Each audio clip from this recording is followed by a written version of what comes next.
Canva is already an incredible tool for creating presentations. It offers lots of fonts, elements, and design options.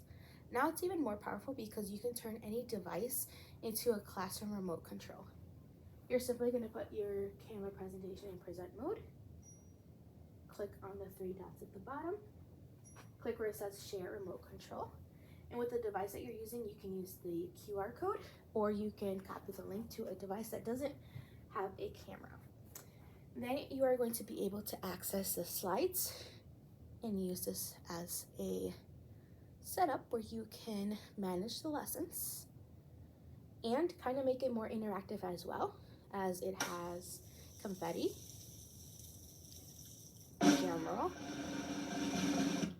and if you're like not ready to show the slide that you're on, you can do a curtain and open it when you're ready to reveal.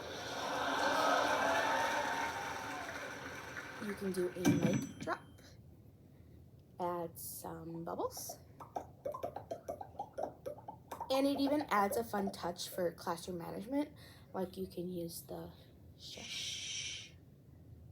Or if the kids really are not listening to you and just want to take a moment, you can blur out these slides.